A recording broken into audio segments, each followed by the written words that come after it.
Ladies and gentlemen, boys and girls, welcome to another edition of the Coco and Daltz podcast. Coco is already looking at me askance, and we are barely 15 seconds into the podcast. So if this is how I'm looking, imagine how our listener is looking. No, they're looking entertained, however that looks. I'm not Coco. And I'm not Daltz. So this week, what are we talking about, Coco? This week, we are talking about Bordertown. Won't you take me to Da-da-da. Bordertown? Da-da-da. Won't you take me to Da-da-da. Bordertown? That was not the theme song for Bordertown, which is a Finnish detective show. It's 3 seasons. Each season is 10 or 11 episodes. The season 3 just wrapped up. It was released just a minute ago, as a matter of fact. Yeah, it was released on Netflix a week ago, if you're listening to this in real time. We decided to watch all 3 seasons in a week. Why? I don't know.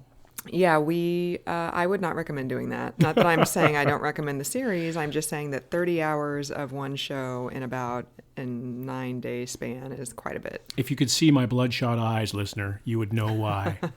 So, like I said, it's a detective series set in Finland. So we watched it in the original Finnish, but obviously you can watch it with subtitles. It's about And without subtitles. We just translated it in our minds. That's true. It's about a guy who is pretty much autistic. He's a savant. He solves all the crazy crimes. He and his family move from the Finnish capital of Helsinki to a little town close to the Russian border. I shouldn't say little town. Lappeenranta is probably about like 85,000 people. Lappeenranta. That's not how you say it. Lappeenranta. Lappeenranta. Lappeenranta. In Finnish, the emphasis is on the first syllable. First syllable? Yes. Yes. So he moves from Helsinki to Lappeenranta, and the series just revolves around him, the major crimes unit in Lappeenranta, and the other detectives therein, a lady named Lena, another guy named Nico. The head of the unit for the first 2 seasons, her name is Taina. Then she moves to Helsinki in the 3rd season. Yeah, it's some crazy crimes. And it's 10 episodes, like you said, or 11, and they are 2-parters usually. Mm-hmm. Sometimes 3. Sometimes 3, sometimes 1-parter. And each episode is actually an hour. It's a solid hour. It's not like American TV where an hour is 42 minutes. Like, right. No, this is actually an hour. Yep. So book an hour if you're going to go for this. So we literally watched 30 hours of TV in the past week. Solid 30 hours. Yeah, it's not like we watched about like 22 hours, which would be a lot anyways. And then we're rounding it up to sound impressive. This was actually 30 hours. This was actually 30 hours. My bum is numb. And they're kind of crazy crimes too. It's not just like your run-of-the-mill domestic violence or embezzlement or something. It's a lady is in a fish trap in the bottom of a lake, and they have to figure out why she got there. With a hose so she can breathe. Right. She's not dead. She's actually still alive. Talk about claustrophobic. Right, totally. So, that's a pretty crude summary of the series. Daltz, what did you think? I would agree with your summary, as I agree with all things that you say, Coco. I would say, true. Yes, the detective was sort of like a Rain Man kind of Forrest Gumpish character, where he just had very low social skills, but he had some sort of telepathy thing that he was going on. He would step into the memory mansion and solve these crimes by separating memories into categories and rooms and that sort of thing, and putting photos on boards and trying to identify who is connected to whom and what the reason for the commonalities were in victims and that sort of thing. I should mention he also had a wife and a daughter, right. And the wife had brain cancer, right.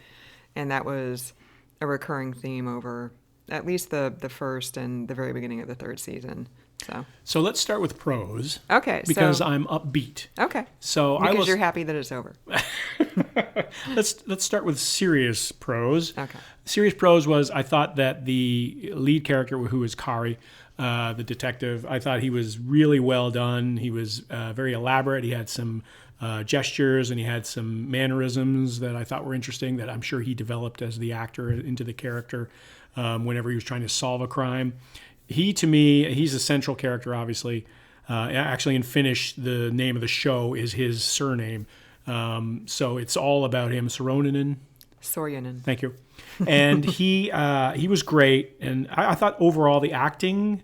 Now I don't know. Maybe Helsinki is the Hollywood of Finland. I would imagine that's probably the case. That's probably the case because it's the largest city. I don't want to be, all culturally ignorant or anything like that. But I mean, maybe Tampere is like the Hollywood of Finland. I don't know. What we forgot to mention is that Coco actually lived in Finland for a time. So I have a rudimentary grasp of Finnish pronunciation. So that's why geography. She's correcting me on all the pronunciations, because she's right. And our Finnish listener is probably going to be like, no, you're saying it incorrectly, actually. Well, I know some Finnish people, so... That's true. You can... So I can drop their, some knowledge in there. But I thought the lead character was fantastic.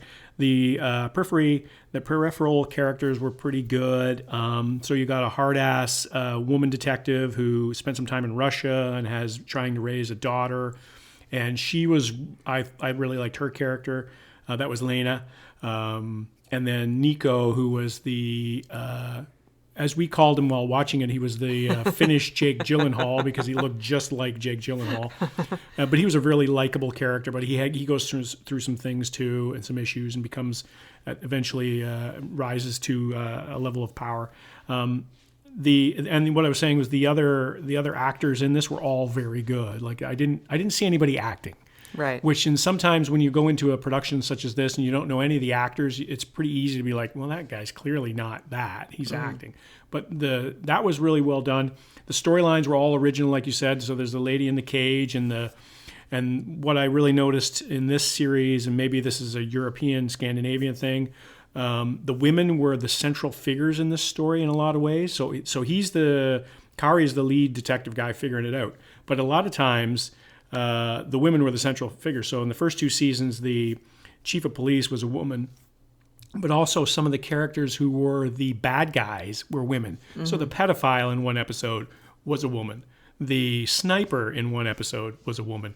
And so there were a lot of the bad guys were women in this, which I thought was a really good balance, because sometimes you say, well, in order to be politically correct, we have to show that women are in charge, but women are in, some women are capable of doing bad things too. And I thought that was a really good balance there, rather than always make the guys the bad guys and make the women the good guys. And that really came into play in the episode where the lady was the sniper, because, it's a 2-part episode, and pretty much until halfway through the second episode, they kept referring to the sniper as he. Yep. Because that's what it normally is. It's usually what it is. Yeah, exactly. And, so then once they figured out it was a she, then, things got more on the right track. They were able to do more figuring out. And there were a lot of it. So there's 30 hours of TV and roughly 15 episodes, I guess, or 15 stories. Mm-hmm. And you could say that probably about half of them involved a woman who was the bad guy or the central figure of that particular episode. And so I thought that was very interesting, very well done. The writing was really well done.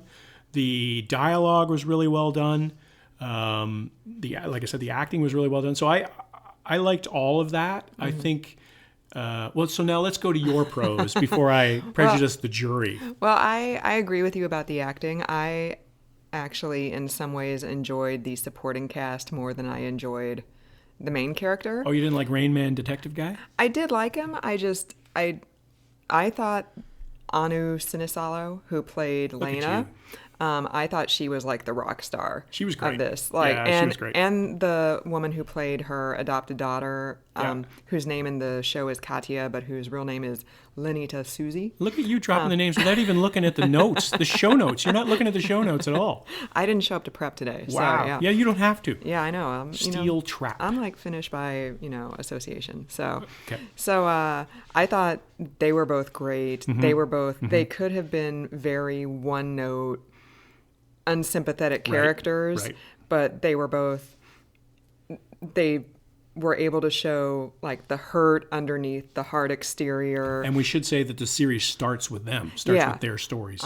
And they, I thought they did a really good job also, and this goes back to the writer as well, of showing a very, like, I thought all the relationships in this show were shown like very realistically. Yep.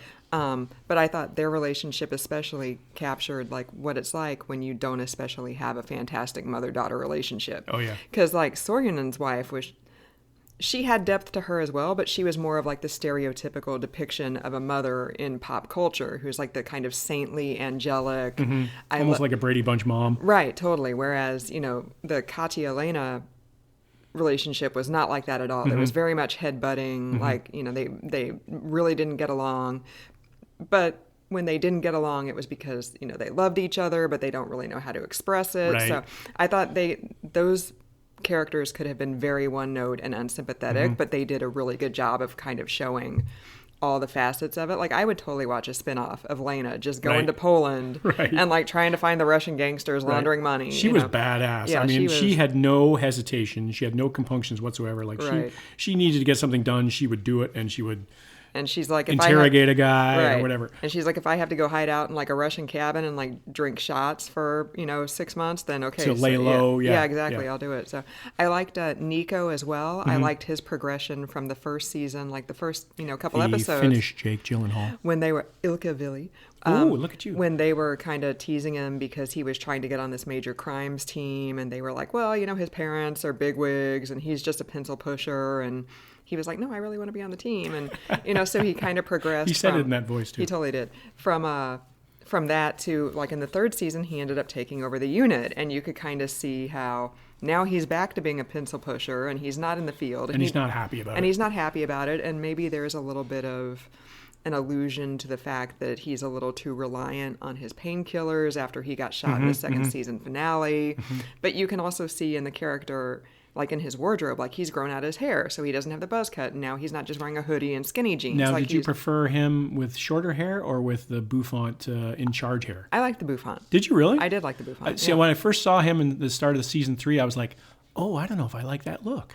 Because he kind of looked a little bit, blow-dried to me. Yeah, he did. But eventually it grew on me, and it was like, maybe you need to be more hair. It's like a Samson thing. You're stronger with more hair. I don't know. And then the other supporting cast members, I thought they were great too. And like I said, I thought like all the relationships were shown. They were realistic. They were very realistic. Yeah. So and the parents, we should talk about Kari and his wife, who has the brain tumor, like you said, and she gets involved with the mayor. Not involved, but like it's an old boyfriend, but not that kind of involved. She takes a job because they've moved to this remote place. So originally, Kari and his family were in Helsinki, and then they relocated to Lappeenranta. And then when they did, because that's her hometown. That's where she's from. And right, she and they wants were trying to move back to her hometown. And they were trying to make things mellow, and Kari was spending too much time at work, and golly gosh, it'll be a lot more peaceful if we move out into the suburbs. Except, as normally happens, even though Finland has a very low murder rate, now suddenly over 30 hours of TV, there's just like body... the body count was... Right. So that was one of the... If you're done with your pros, I want to go to the cons. Yeah, sure. So the cons, for me, the 2-hour episodes very easily could have been an hour and a half. So 45 minutes each or something like that. They could have compacted them a little bit. And the other thing that I was noticing is that everybody involved in this show has somebody die, which I'm not sure that's really happening in Lappeenranta. I don't think it's happening. Yeah. I don't think people are dying left and right. Like the coroner guy, who was one of the good characters. He was a solid character in the middle I liked there. him. Yeah. He must have been like, Kari, what are you doing bringing all this business to me? Like, I'm used to like somebody falling on the ice, and then I got to look at their dislocated hip as And they did... In one of the seasons, which are all kind of blending together because we watched so much of it. 30 hours. Yeah. In one of the seasons, somebody did make a joke about how, you brought like all the crime from the big city to our little town. The Nordic noir shows always have to do that because there's no murder in any of these countries. But, in these shows, suddenly, people are dying left and right. So they have to be like, this isn't realistic. We need to address this. Well, it's like we were looking at the Valhalla murders in Iceland, and there's like a slaughterhouse compared to the usual murder rate. And it's sort of the same thing in the case of Finland. Like, Finland is a very peaceful country. And I started looking at the same numbers, having discovered this about Iceland with the last series we watched, similar, the last Scandi noir, Nordic noir. And we found the same sort of thing about Finland, is that the murder rate is typically about 1 for every 100,000 people or something like that. So, which is a typical worldwide Western country murder rate. But there's more than one per... Lappeenranta was 100,000 people, do you think? tops. And how many murders did we see in this town? Yeah, we saw quite a few. Like probably 20. I mean, if you include like the surrounding areas, that maybe might throw it off a little bit. Like, you throw Kovala in there or whatever. But Look at you throwing that stuff out there. I lived in Kovala, so I know. Look at you. I know Kovala. You're way fancier than I ever will be. Yeah. I aspire to your fanciness. Stop. Can we just stop recording right now and just cut that part out? So, cons for you, Coco. Yeah, so the cons were... I'm completely... Do you have any? Yeah, there were a couple that I was going to say. And okay, so one big con was I did not like the characterization of the daughter in the third season. Oh, I felt, Kari's daughter. Yeah, I felt like they kind of didn't know what to do with her after the first season. Because in the first season, like, whatever, she's the kid. So she's a teenager. So she's going to school and she's going to clubs and she's got her boyfriend. Restless and she's growing up. Yeah, whatever. But then like hormones. In the second season, suddenly they were just kind of like, okay, well, she's out of school. So what do we do with her? So we're going to give her a job in a restaurant that there's like a 3-minute scene of her eating lunch with her mom in, and then we never talk about it again. So basically we only gave her that job to establish that restaurant as a location of significance in a future episode. Yes. And then suddenly she also is writing music. I'm like, well, they don't even have a piano in their house. So how is she writing? How is she even doing that? Yeah, like she doesn't have a keyboard in a room or anything like that. Yeah, like she's expressed no interest in music whatsoever. Right. And all of a sudden she's the Finnish Adele. Right, totally. And yeah, so in the second season, they kind of didn't really know what to do with her. And then in the third season, she just went completely off the rails because her mother died. Because her mom died, and she had been held... Spoiler. She had been held hostage at the end of the second season, and also her boyfriend got shot right next to her in the second season. So I understand that this is a person who's had a whole lot of trauma happen to her in a very short amount of time, but she just turned into an a-hole. Yeah. Like, she was a huge, huge a-hole. Yeah. And props to Olivia Einelli for making me... that's how you pronounce that? For making me hate her in the third season. Mm-hmm. But she was just such a huge a-hole. And I was just like, please get her off the screen. Like, she killed a dog. Right. Like... So I was with you on that. I forgot about that as a con because the storyline with her in the third season didn't do anything for me at all. She was torturing this poor guy who ended up lashing out and became sort of a victim in some ways. Yeah. In a situation that on the surface would make her look like the victim. And she was a total a-hole. You're right. I could have done with... So here's where I'm going with that, shortening some of the episodes. I could have just lost that storyline entirely. Like the mother with the brain cancer and her coming back... like in Tukari and Visions and stuff like that. That was fine to me. And you had to establish some sort of relationship there. And they didn't overdo that. It was like just a couple minutes per episode. They didn't overdo it. They could have very much overdone it. Yeah. But I see what needs to happen there with the daughters. Like, your mother dies. You're very close to your mother because your dad's always at work. Mm-hmm. So I understood why they had to do something like her going off the rails, but it just seemed... It was painful to watch. Like, it was like, can we just get to the mass murderer part? Like, I don't want to see her torture this poor teenage guy anymore. And then, like, finally so each episode is like, each episode is half of, a two-parter.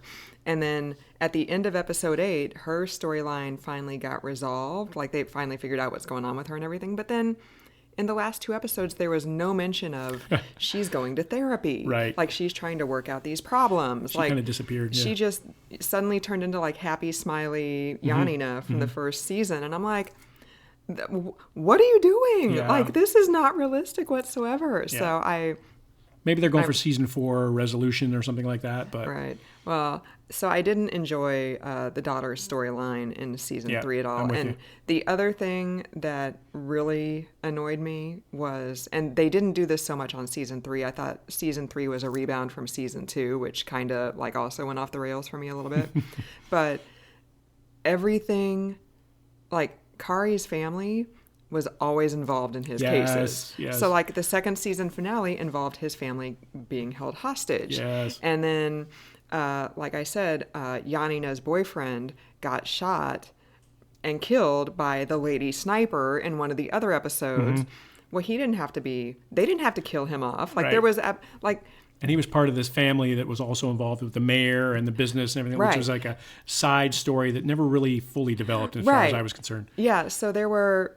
Yeah, and that was actually another con for me, really, is that there were a lot of things that they built up and then just kind of fell flat or were never explained. Like, the boyfriend, Kari said to Janina, oh, I'm going to investigate why he was one of the victims, and maybe you might not like the direction this is going. And then that just completely dropped off. Like there was no, and they didn't have to kill the boyfriend off. I liked that character. He was a good character. He could have been really interesting in season 3. He was a much more interesting boyfriend than season 3 boyfriend. Yeah, the poor boyfriend who is tortured. being interrogated and tortured and like friggin' waterboarded by Janina. Like, right. Yeah, so he was not interesting at all. Whereas the photographer boyfriend from season 1 and 2 or season 2 was a much more interesting character, but he had a connection to the family, like I said, so they had to kill him off. I completely agree, and that was actually a con that I forgot to mention, is that it seems like everybody who was killed was connected to some of the lead characters. I shouldn't say that. There was always a connection to the main characters. Nico was the only character I think that didn't have anything, because Lena had the daughter who was involved with this sex thing at the beginning of the series that got her into the force. And then, like you said, Kari's family was embroiled constantly in this. Yeah. I mean, maybe that was the intended irony of the show, is that he moves away from Helsinki to get away from his job and spend more time with his family. But actually, the job spends more time with his family than he does. Yeah. Because there's kidnappers and there's murder and they're constantly like witnessing stuff. Right. Right. Yeah. I mean, it was unrealistic too. To me, it was like, this is a small circle of influence here, and like everything is happening to these people in this little small city. And I even said to Daltz I believe it was like the first few minutes of one of the very early episodes in season 2, maybe the season 2 premiere, this lady gets shot, and the last thing that happens before she gets shot, she's in her car, and like Kari's wife calls her, right? And she just lets it go to voicemail or whatever. And I was like, you got to be freaking kidding me! Yet another, that somehow the Sorjonen family is embroiled in another murder investigation. So I was that was a huge con for me. They more laid off of that in season 3, I felt like, but it was still just like Lappeenranta is not a town of 3,000. Like, right. Well, and they were treating it very much like it was a very small town, and it wasn't like it. Oh, this person, that person. No, I've talked to this person. No, I've related to that person. It seemed like it was a lot smaller. Maybe that was the intention. There's we're all part of a global community. I don't know what the underlying message was there, but it seemed like it was just too coincidental for, especially this family that had just moved there. Like, I know that the mom had some connections to it, but really? I mean, are we really going there? Yeah. So those are my major cons. So here's the lessons I've learned from this show. So if you were to watch a show like this, which I'm fascinated by watching foreign series like this, because subtitles, so I'm always catching the dialogue. I'm not turning to Coco and saying, what did he say? Because he's like mumbling off camera or something like that. So I'm always able to catch the dialogue. So that's one reason I like these. The second reason I like these is because you get to see another culture. Right. And you get to see not only the scenery and the landscape and the beautiful cities and different places that I've never been, because I'm not a world traveler like Coco, and get an insight into another culture. So I love that kind of thing.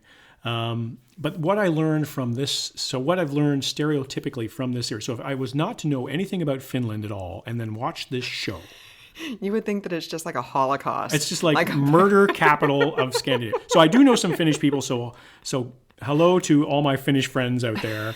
But here's what I learned from this series and what I can stereotype as Finland. Oh, okay. Finland, everybody there wears muted colors. So all black, gray, very washed out, very monochromatic. I didn't see a lot of purples or pinks or anything like that. People didn't have bright colors there. Right. The second thing is people wear their winter coats indoors all the time. And sweaters and puff jackets. Be used to, because I'm always cold. So I thought it was just you. My winter. I thought that's why this series was made for you, because I was like, I'm sitting beside you as you're watching the show, and you have your coat on, and we're watching the show indoors, and then I look up on the screen, and there's people with their coats on indoors. So this is a connection. Very beautiful, beautiful architecture in Finland. All the houses were immaculate, all glass, all wide open spaces, all chrome, all wood. Like, I'm sure that's not the way it is. I'm sure there's like rundown, slums somewhere. We didn't see any of that. It was all fantastic. And the other thing that I noticed, this is my last point on Finnish culture that I surmised from this series is the cars all the doors shut. You know, like that satisfying sound when a door shuts and it locks the sound out completely and you're just airtight. You're looking at me strange. So you don't understand this, but it's a thing that you can have with a car. Is you shut the door and it just is like in your own little world. And every scene when there was a door closed, it was airtight. So these are the things I surmised about Finland that I'm going to take with me. And so next time I talk to my Finnish friends, I'll be like, what's up with the murder in your beautiful country? And you love to have dark clothes on or whatever. That is a thing in Finland. They do wear the same outfit several days in a row. It's not strange. And really? I did notice that, especially after Kari's wife died, was that he was just wearing the same shirt for like 5 episodes in a row. So you noticed that when you were there? Yeah. Tell us other things, Coco, that you noticed that might not have jived. No, if there's nothing, then there's nothing. But yeah, I don't think so. But did you see any murders when you were over there? I did not know. No. But I also am not a fluent Finnish speaker, and I didn't watch like the Finnish evening news or anything. So like the Finnish David Muir is talking about like the body found in the wood chipper in Lappeenranta, and then the poisoning from the nerve agent. There was some pretty nasty. So that's another thing about this, like not a pro or a con, just an observation, is there were some nasty deaths in this movie and graphic. Yeah. So, and there's also some sex in this. So like you're not watching this with your grandma. This is not like what you would see on ABC at 8 o'clock. No, this is HBO. The Finnish ABC, it would be FBC, I guess, I don't know, is like...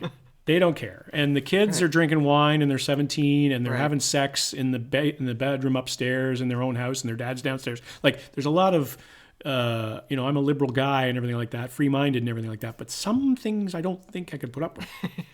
So just be prepared for that kind of thing, listener, because there's a lot of non-North American cultural differences there. I always forget that the U.S. has like really virginal TV until I watch something from somewhere else. Right. Like when I lived in the UK, because I've lived everywhere. Your place names. I've lived nowhere. I watched this movie that said, viewer discretion advised, like there's some strong language. Well, they dropped like 2 F-bombs and a BS, but they showed the naked women having sex, and I was like, there was nothing about that, and I was like, oh goodness, and then I was like, well, yeah, I'm not in America, so there you go. Nobody cares about sex anywhere else. I should say, I said that I've never lived anywhere else. When I was living in Ottawa, which borders, of course, Quebec, I used to watch French TV all the time. Oh wow, there were just schlongs everywhere. Well, so yeah, there's all like, and there's no warning whatsoever, and it's like 8 o'clock in the evening, and you're like, I think I'll sit down for a nice movie. And oh my gosh, there's frontal nudity by a man who has not shaved recently. They did. That was a thing at the beginning of Bordertown, the first few episodes. They spent a lot of time in the morgue with the coroner, and the body was just lying there, and you could see everything. And there were male parts, and I was like, not prosthetics, I don't think. I was like, all right, rock and roll. We're getting male nudity in addition to the equality. ladies. Yeah, here's some equality for you. Yeah, because especially the first couple episodes, The Doll's House. Yes, it's about teenage prostitutes. So you see a whole lot of TNA from 17-year-old girls. Be prepared, listener. Yeah. So overall, Coco, worth a watch, or would you say recommend 1 of 3 seasons, or?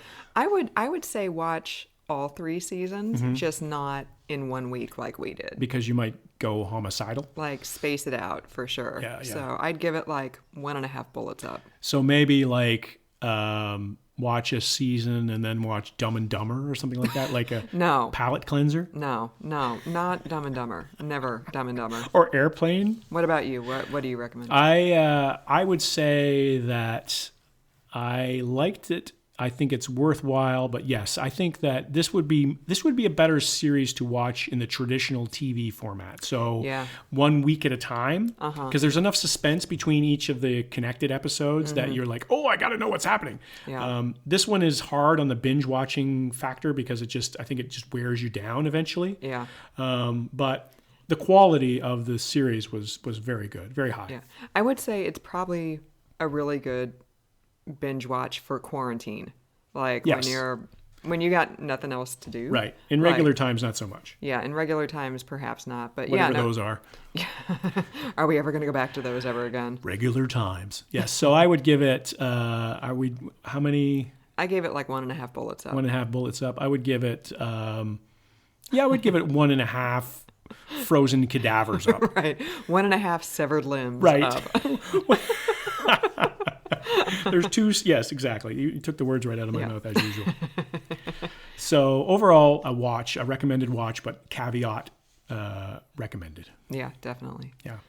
And this was our 60th episode, we should mention. So, buried the lead right there. Yeah, totes. So We need new music. Is there new music playing underneath us? Or No. like birthday music or something like that? No, not at all. No, okay. But if you have anything if you want to recommend some new music for us, let us know. If you want to recommend something for us to watch and review, let us know. Our email is cocoanddalts@gmail.com.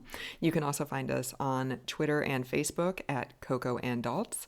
And you can also find us on the web at cocoanddalts.com. And is spelled out. It is not the ampersand. No ampersand. COCOANDDALTS.com. And when you go to cocoanddalts.com, go to the homepage and find that PayPal button and contribute. Hit it and send in some cash. Yes, please support our podcast. We Support want to keep making podcasts for you. So that's why we also want to know what you want to hear. Because if we can know what you want to hear, then we can do more of it. Never has this been truer, but we are nothing without you, listener. That is very true. And we actually do have Swedish listeners. We found this out when we looked at our Google Analytics. Demographics, yes, we do, as a matter of fact. So if anybody is in Finland and listening to this, please tweet us out and share us with your Finnish friends. And please don't make fun of us for our Finnish pronunciation. Please don't. Well, you can make fun of me. Don't make fun of Coco because she'll take it personally because she lived there for 6 to 8 months, I think it was. It was like 6 months. 6 months? Was it really? Yeah. Wow. Yeah, it was August through the holidays, so... Yeah. We need to have a separate podcast about that. No, we really don't. Nah, not so much. If we do, we should get Keith on here, and Keith and I could reminisce about our good times. And So when Keith was over there in Finland, did somebody say his name is Kiitos? KO. Kiitos? Kiitos. Kiitos. So Kiitos. Kiitos is Finnish for thank you, by the way. Kiitoksia. Oh, look at you. Yeah. Dropping all that. I got to get out of here. I got to get into my Finnish dictionary. So for another episode of the podcast, ladies and gentlemen, boys and girls, I'm not Coco. And I'm not Dalt.